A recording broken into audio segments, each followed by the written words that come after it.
Le gouvernement congolais sera investi le mardi 11 juin prochain. Bien avant cette investiture, la première ministre Judith Suminwa a déposé hier samedi le programme de son gouvernement au bureau de l'Assemblée nationale. Un programme d'action calqué sur le 6 engagements du chef de l'État. Et c'est le président de l'Assemblée nationale, Vital Kamerhe, qui a réceptionné ces documents. Le détail dans un instant. Également sommaire, Félix Antoine Tshisekedi honore la famille Kabila. Une nouvelle école vient d'être construite à Ankoro, village natal de Musée Laurent Désiré Kabila. Cette école moderne de 12 salles de classe construites par les ex-Koulouna rend hommage au troisième président de la RDC, initiateur du service national, complexe scolaire Musée Laurent Désiré Kabila. C'est le nom de cette nouvelle école. Les images à suivre dans ce journal. Et enfin, la ville de Kinshasa en proie à la prolifération alarmante et inquiétante de maisons de débauche appelées Kuzu. Ces lieux à peine éclairés, aménagés, où les amoureux se rencontrent attirent de plus en plus le quinoa. Mais attention, la tenue ou la gérance de ces maisons de débauche est punie par la loi. Le peine vont de 3 mois à 5 ans de prison ferme. C'est l'unique dossier à suivre dans la seconde partie magazine. Une seconde partie que nous entamons dans quelques minutes juste après la page actualité.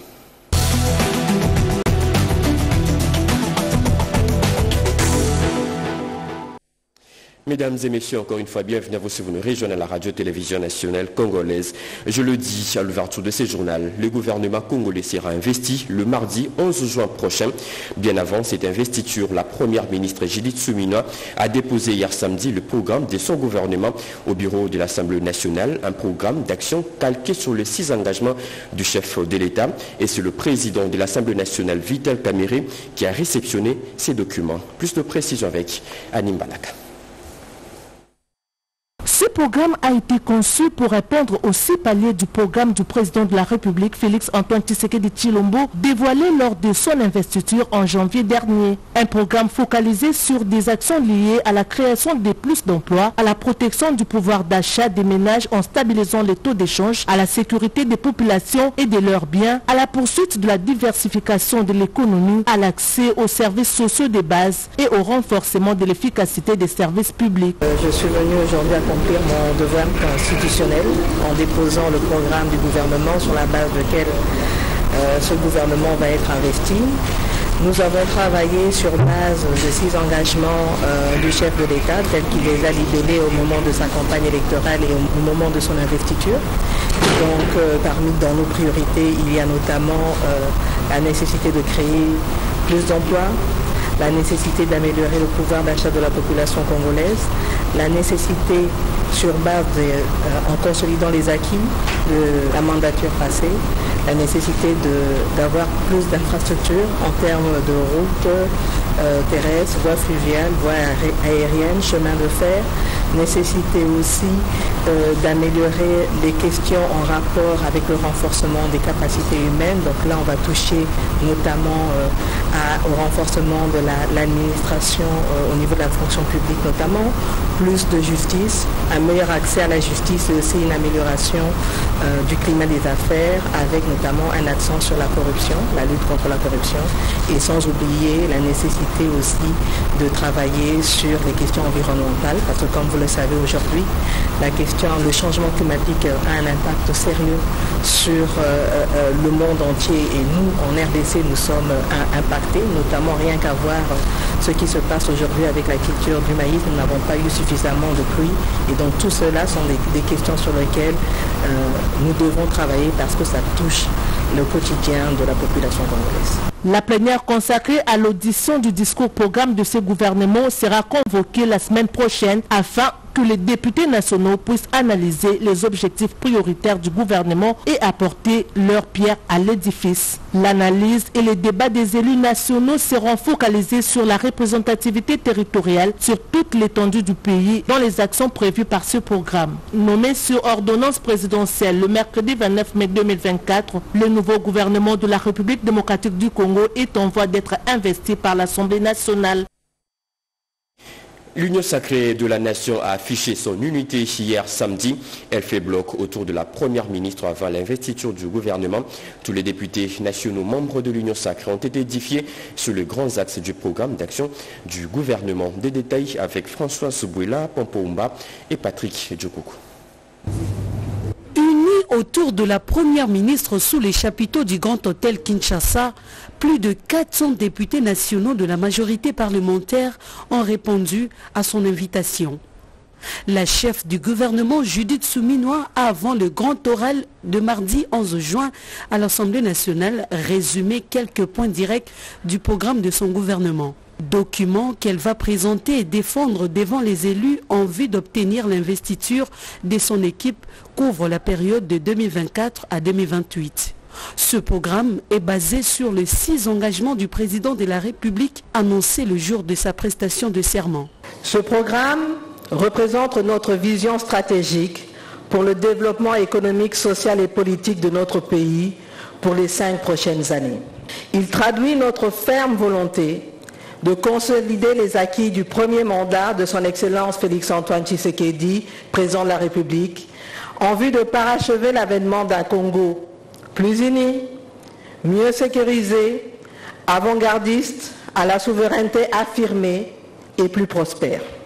Entouré du président de l'Assemblée nationale et du deuxième vice-président au podium, Judith Suminwa est revenu sur la consolidation des acquis du premier mandat du président de la République, Félix-Antoine Tshisekedi Tshilombo, sur l'unité, la sécurité et la prospérité. Je suis persuadé que le programme d'action du gouvernement sera un outil précieux pour orienter nos politiques et nos actions à venir et contribuera à réaliser notre vision commune d'un avenir meilleur pour tous les citoyens de notre pays. Tous les membres du gouvernement étaient présents et solidaires. La première ministre prône un partenariat efficace avec les parlementaires en vue d'accélérer le développement de la République démocratique du Congo. En prélude de la mise en place des commissions permanentes et groupes parlementaires, plusieurs rapprochements avec l'UDPS sont déjà constatés. Au cours d'une rencontre avec les députés nationaux et sénateurs, le secrétaire général de l'UDPS et les membres du présidium de l'Union sacrée ont fait un rappel à l'ordre. Alain Bikaï. La mise en place des groupes parlementaires et commissions permanentes de l'Assemblée nationale, l'UDPS est plus que resserrée. Fort de ces 75 députés nationaux, 3 groupes parlementaires garantis et un 4e à composer avec les partis alliés. 75 de Mosaïques composeront aussi 4 groupes parlementaires. Il faut noter qu'il y a plusieurs rapprochements avec l'UDPS constatés, la CRD de Christophe Mbosso et autres. Une alliance avec FDCA, débat Lukwebo n'est pas exclu. Au cours de cette réunion préparatoire de la mise en place des commissions à l'Assemblée nationale et au Sénat pour les bureaux définitifs, le secrétaire général de l'UDPS a rappelé les soutiens au programme du gouvernement qui sera présenté à l'Assemblée nationale. Nous sommes membres de l'Union sacrée. L'Union sacrée, ce n'est pas une initiative du présidium. L'Union sacrée, c'est l'initiative du chef de l'État. Rien que pour ça, nous sommes dans l'obligation de soutenir toutes les actions du chef de l'État.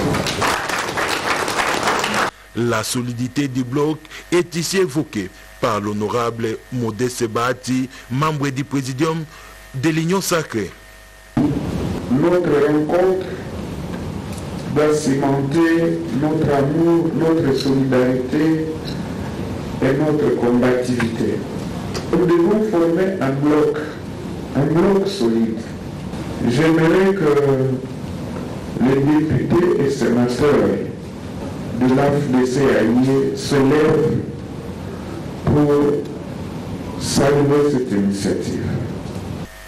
Toutes les grandes figures de l'UDPS, Mosaïque, du cartel RCDA et FDCA et tous les autres alliés ont pris part à cette réunion qui présage la bonne gestion des grandes manœuvres à venir.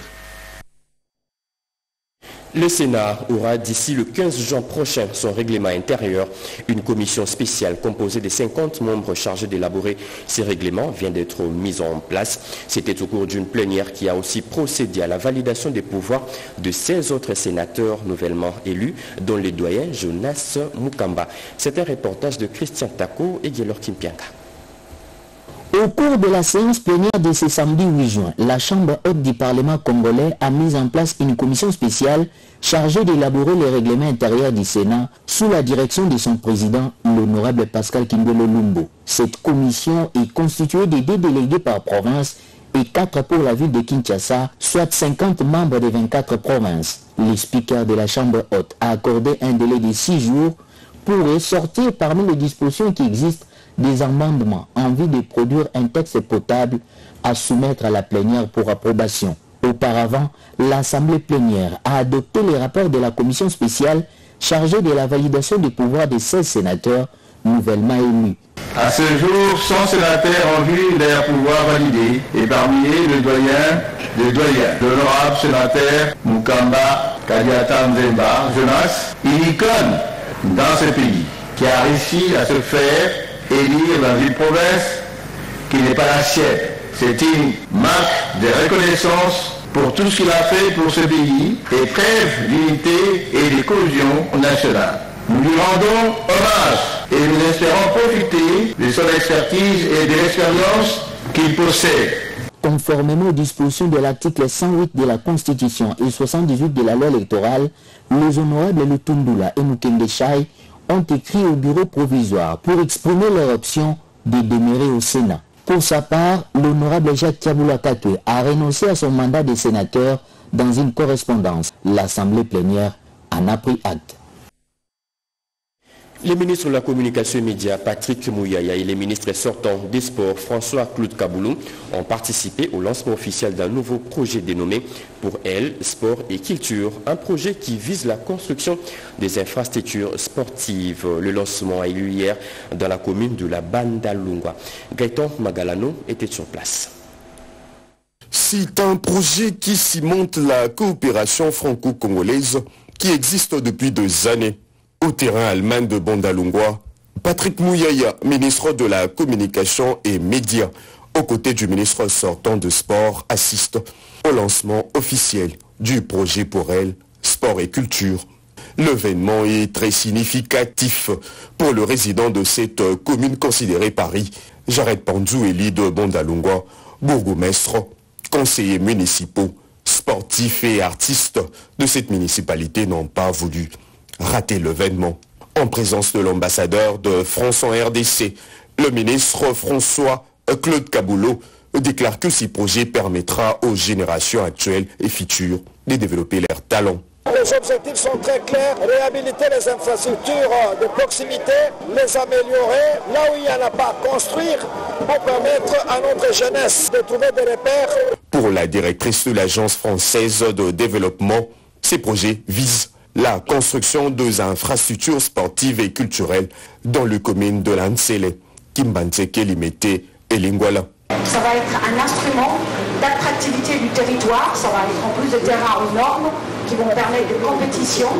Satisfait de la pertinence des avis de célébrités sportives et culturelles ayant animé le panel lors de ces lancements devant l'assistance ministre de l'écoute et de la parole, Patrick Mouyaya Katimboui s'est engagé à assurer leur promotion dans son secteur. Bandal, ça représente les jeunes, et les jeunes, il y a moyen de les encadrer par les sports et pour la culture. D'où l'idée de faire ces terrains, de moderniser, mais aussi faire un studio, mais aussi s'assurer que les jeunes femmes, autant que les jeunes hommes, auront accès à ces sites. Pour elle, sport et culture visent à améliorer la qualité de vie, le bien-être physique et mental de jeunes filles par la promotion et l'accès aux pratiques sportives et culturelles en RDC. La ministre d'État sortant du portefeuille fait ses adieux.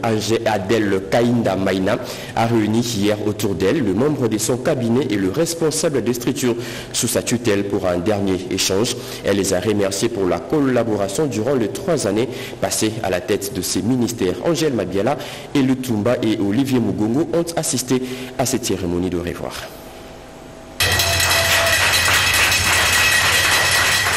Elle a laissé des traces indélébiles au ministère du Portefeuille et son passage restera inscrit en lettres d'or dans les annales de ces ministères ayant dans ses attributions le domaine productif de l'État à travers les entreprises du portefeuille. La princesse Adel Kainda Maïna, qui a réuni l'ensemble du personnel de son administration, a dit toute sa gratitude au chef de l'État, Félix-Antoine Tshisekedi Tshilombo, pour la confiance et a remercié dans une cérémonie émotionnellement lourde le personnel qui l'a accompagné dans son travail. Je remercie gracieusement notre Dieu et notre Seigneur Jésus-Christ, surtout la présence du Saint-Esprit qui m'a conduit pendant les 3 ans ici au ministère. Et de deux, j'ai dit que je suis la plus heureuse parce que j'ai bien travaillé avec le chef de l'État. Vraiment pour moi, j'ai l'exprime toute la reconnaissance et que je dois toujours continuer à intercéder à sa faveur parce que le Saint-Esprit m'avait convaincu qu'il était le Jésus de la RDC. Dans le chapitre des réformes, la ministre sortante du portefeuille note avec satisfaction les pas franchis. Ces entreprises ne sont pas telles qu'on pouvait les décrire en ce moment. J'ai stabilisé les entreprises. Ces entreprises constituent maintenant un modèle dans la restructuration. Donc je vais partir avec un sentiment de fierté pour dire là où l'on a été et là où ses enfants. Un moment de convivialité qui a permis à la princesse Adel Kainda Maïna de dire au revoir à un personnel attachant qui l'a accompagné durant les 3 ans à la tête du ministère du portefeuille.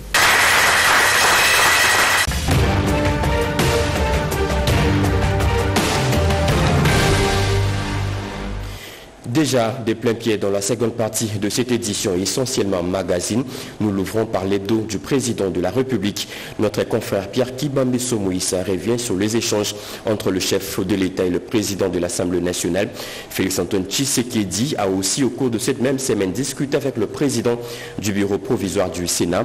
En début de la semaine, le chef de l'État s'est entretenu avec la ministre du Congo-Brazzaville chargée de l'environnement. Regardons. Collaboration franche entre institutions de la République. Les présidents de 2 chambres du Parlement ont eu des entretiens tour à tour en début de semaine à la Cité de l'Union africaine avec le président de la République Félix-Antoine Tshisekedi Tshilombo. Reçu le premier, Vital Kamerhe, président de l'Assemblée nationale, a rassuré que la chambre basse du Parlement est prête pour l'investiture du gouvernement de Madame le Premier ministre Judith Suminwa, qui interviendra entre le 10 et 11 juin en cours. Madame le Premier ministre sera d'abord reçue avec son programme qui sera multiplié et remis aux députés, a indiqué le président de l'Assemblée nationale. C'était ensuite au tour du président du bureau provisoire du Sénat de faire le rapport de la bonne marche de la Chambre haute du Parlement au chef de l'État. Pascal Kimbelo a déclaré que son bureau provisoire s'attelle à préparer l'élection du bureau définitif du Sénat qui devra intervenir au plus tard le 15 juin prochain, a-t-il précisé. Brazzaville, la République du Congo, va bientôt se doter d'un siège de la Commission du climat du bassin du Congo. Reçue à la Cité de l'Union africaine, la ministre congolaise chargée de l'environnement, du développement durable, Arlette Soudan Nonot, était porteuse d'une invitation du président Denis Sassou Nguesso adressée à son homologue de la RDC Félix Antoine Tshisekedi Tshilombo pour participer à la cérémonie inaugurale de ce siège et de la radio-télévision du bassin du Congo. Détenant à elle seule plus de 62% des forêts du bassin du Congo, la République démocratique du Congo joue un grand rôle dans la conservation de la nature.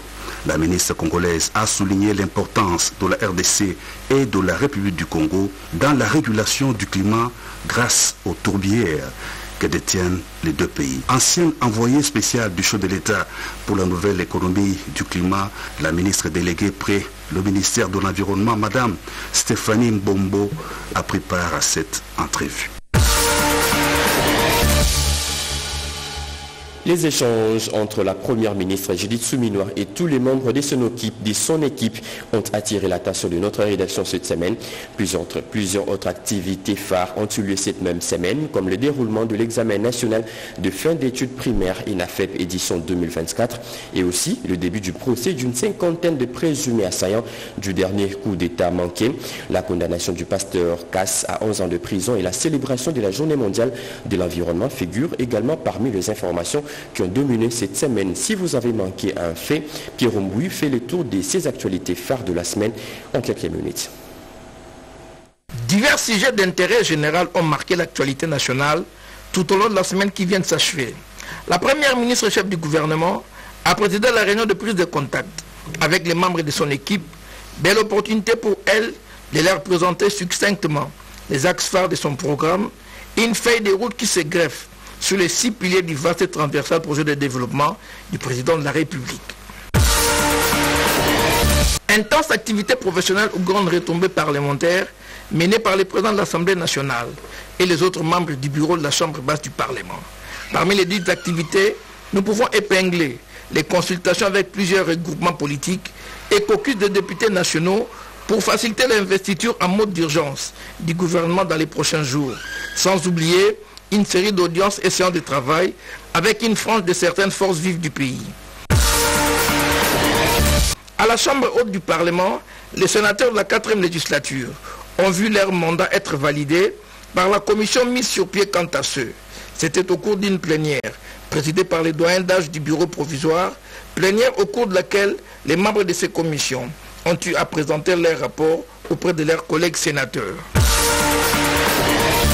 Ils étaient des milliers à arpenter, sillonner et prendre d'assaut les grandes artères et places publiques, tant à Kinshasa qu'au Congo profond, pour rallier leurs centres.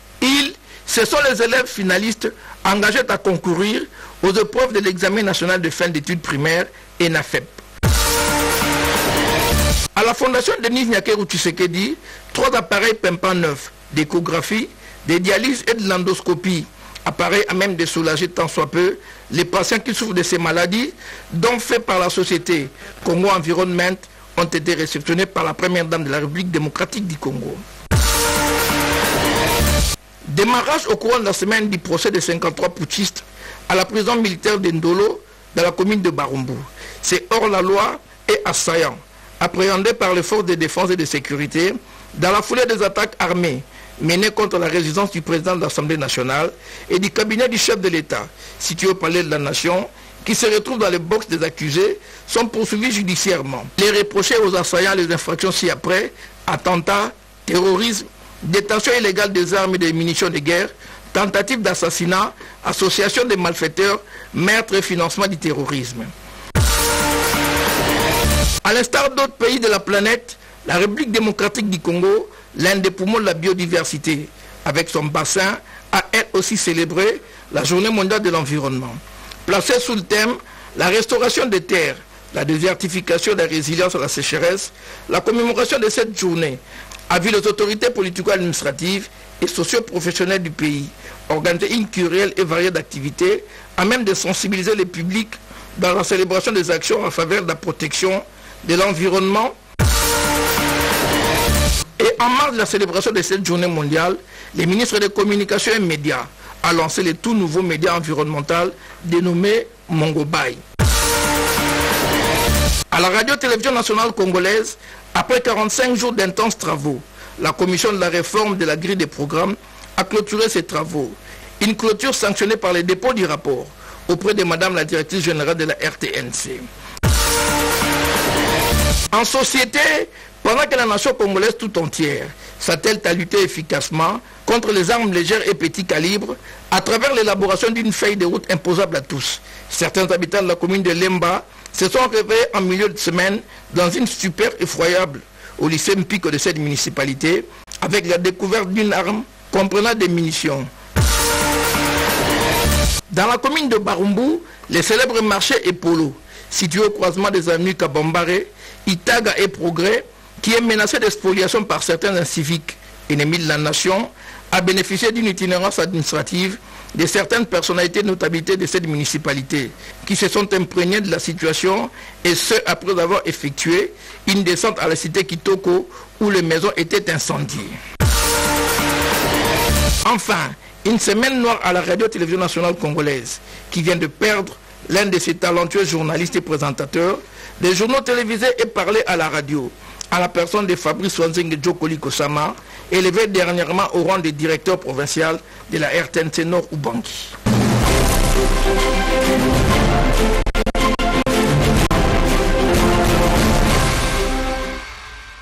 La ville de Kinshasa, en proie à la prolifération alarmante et inquiétante de maisons de débauche appelées Kuzu, ces lieux à peine éclairés et aménagés où les amoureux se rencontrent attirent de plus en plus le quinoa. Mais attention, la tenue ou la gérance de ces maisons de débauche est punie par la loi.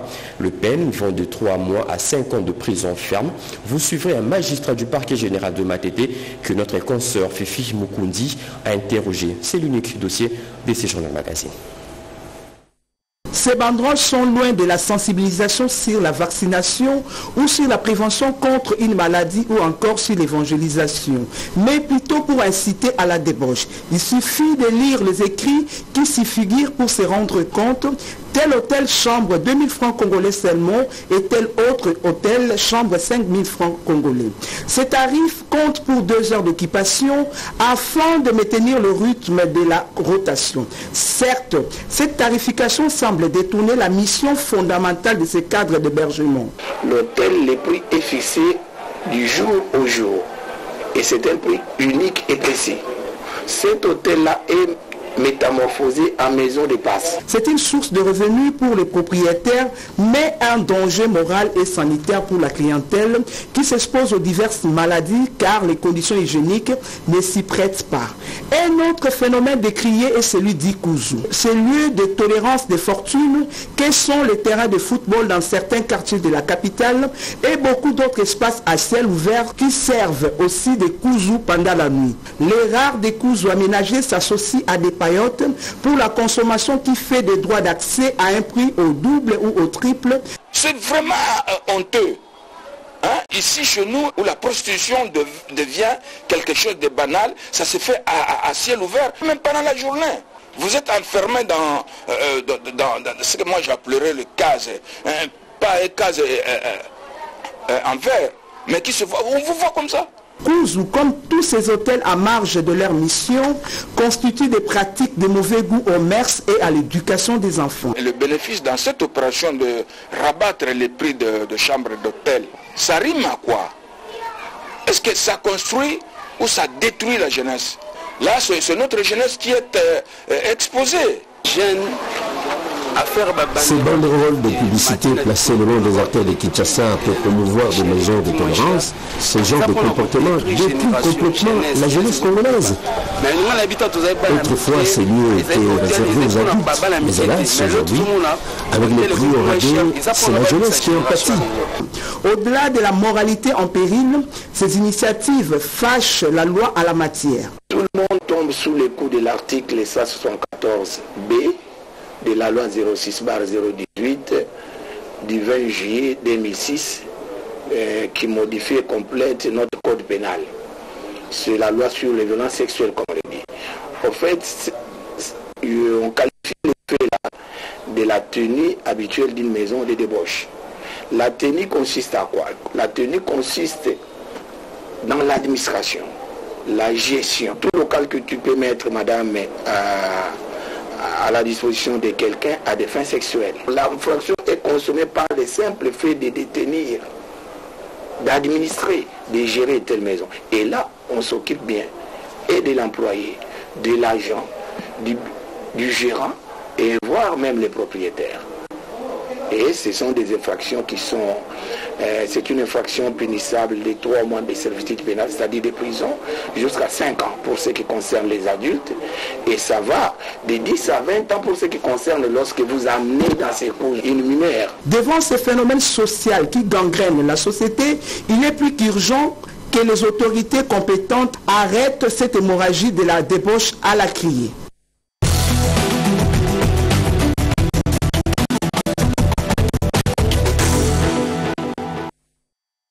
De retour à l'actualité, je le dis à l'ouverture de ce journal, le chef de l'État, Félix-Antoine Tshisekedi, honore la famille Kabila. Une nouvelle école vient d'être construite à Nkoro, village natal de Mouzé-Laurent-Désiré Kabila. Cette école moderne des 12 salles de classe construite par le ex-Koulouna rend hommage au troisième président de la RDC, initiateur du service national. Complexe scolaire Mouzé-Laurent-Désiré Kabila, c'est le nom de cette nouvelle école inaugurée par les commandants du service national, comme nous dit Cédric Kinina dans ce reportage. Il a fallu 2h20 de vol pour relier Lubumbashi au territoire d'Ankoro, dans la province du Tanganyika. Ankoro, ville natale de l'ancien président, Mouzé-Laurent-Désiré Kabila, a réservé un accueil chaleureux au commandant du service national, le général-major Jean-Pierre Kassongo Kabwik. Ce dernier est arrivé pour l'inauguration d'une école construite par les bâtisseurs, hier appelée Koulouna. 10 mois de travaux et les bâtiments sont sortis de terre. L'ouvrage est aux antipodes de l'ancienne image. Une manière pour le commandant suprême des forces armées de la République démocratique du Congo, de la police nationale et du service national, Félix-Antoine Tshisekedi, d'honorer la mémoire du troisième président de la République, Laurent-Désiré Kabila. L'actuel président Félix-Antoine Tshisekedi tenait à honorer M. Laurent-Désiré Kabila en sa qualité d'initiateur du service national. Il a fait. Il a mis tous les moyens à notre disposition pour construire cette école. Vous venez de la visiter, l'école est totalement terminée. Au mois de septembre, les élèves, les enfants vont profiter de cette école pour apprendre, pour leur apprentissage.